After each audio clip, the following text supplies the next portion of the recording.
Welcome to The Explainer. Today, we're going to talk about a feeling that so many people have experienced, that intense, draining stress you get when you have to deal with the legal system.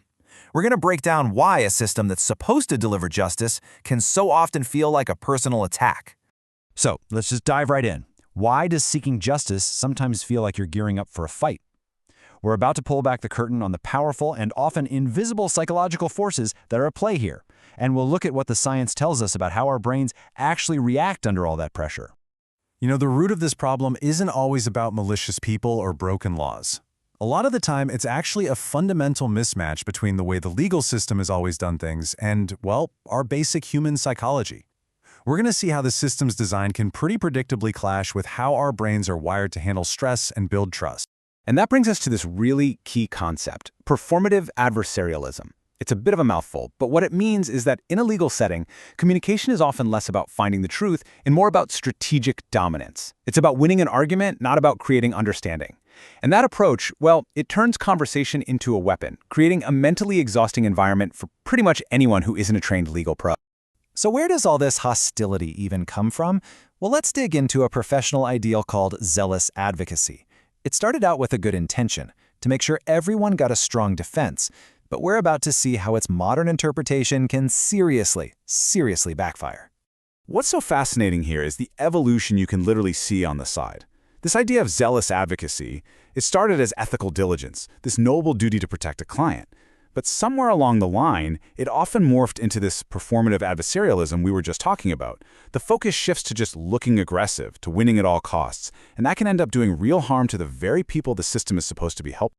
This quote, wow, it just perfectly captures that feeling of institutional betrayal. You go into the legal system thinking it's a sanctuary, a place you'll be protected.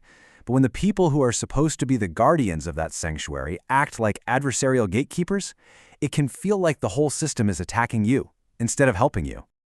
Okay, so now let's get into the hard science of it. Because this aggressive communication style, it isn't just unpleasant, it actually triggers a direct biological response in your brain. We're moving beyond just feelings now and into pure physiology. And it all starts right here with something called power asymmetry. Think about it. In almost any legal situation, there's this huge imbalance. The lawyer, the judge, they have the knowledge, the resources, the authority, and you don't. This imbalance is the key that unlocks all the other psychological reactions we're about to break down. Imagine it like this. You're climbing a mountain, and your guide holds your life in their hands. But what if they only communicate by shouting at you and keeping the plan a secret? Your brain isn't going to see a guide, it's going to see a threat. You panic, you freeze up, and you lose all trust. It's the exact same thing in a courtroom when communication isn't clear and respectful. So, when your brain senses a threat, the very first thing that happens is something called threat rigidity. Just like you see here, your focus literally narrows. It's like your mind puts on blinders. This makes it incredibly hard to process complex information or think clearly, which is, of course, the exact moment you need those skills the most. Second up is emotional dysregulation. Aggressive communication directly lights up your amygdala, your brain's fear center. This can trigger a whole flood of anxiety or anger or even despair. And here's the absolute kicker. These are totally predictable biological responses, but as the slide points out, they often get mislabeled by legal professionals as a lack of cooperation. And the third effect is called psychological reactance. This is basically your brain's instinctive pushback. When you feel like you're being overly controlled or intimidated, you might start resisting rules or refusing to comply. It's not about being difficult. It's a deep-seated motivational drive to take back a sense of personal freedom and control. Okay, so if that's how the system can completely break our trust, how do we start to rebuild it? Well, the good news is that psychology gives us a really clear blueprint for creating a legal system that feels both legitimate and, safe. The crucial thing to get here is that building trust really boils down to these 4 pillars you see on the slide: fairness, transparency, respect, and responsiveness.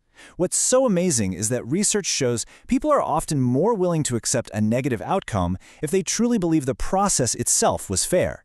It's all about that sense of procedural justice. That's what builds legitimacy. I think this is just such a powerful way to see it. The legal conflict is the storm. And those 4 pillars of trust, they act as a lighthouse. They cut right through the fog of uncertainty, which, remember, our brains are hardwired to see as a threat, and they give us the steady guidance and safety we need to get through it. And look, this isn't just some abstract theory. There's an entire field called Therapeutic Jurisprudence that gives us a practical framework for building a more human-centered legal system, one that's actually aware of its own psychological impact. Now, the goal of Therapeutic Jurisprudence, or TJ, isn't to turn lawyers into therapists. Not at all. It's much simpler. It's about making legal professionals aware that their actions, their words, their procedures, they're all powerful social forces. They can either help a situation or they can make it much, much worse. The goal is just to minimize the harm. This comparison just captures the whole shift in mindset perfectly, doesn't it? Moving from advocacy as domination to advocacy as de-escalation. It shows that real professional skill doesn't need hostility. In fact, using clarity and respect is often a much more sophisticated and effective way to solve a conflict than just trying to steamroll an opponent. At the end of the day, the big takeaway is this. Just like a surgeon's technical skill is only one part of the healing process, a lawyer's technical work is only one part of the justice process. How they communicate, their bedside manner, if you will, is absolutely critical to the outcome and to the client's sense of trust and well-being. So, by understanding this deep psychology that's at play, we can start to imagine a legal system that actually aligns its methods with its highest ideals. A system where the goal isn't just about winning a battle, but about restoring trust and resolving conflict in a way that actually lets people heal. So the question we're left with is, what would that system really look like?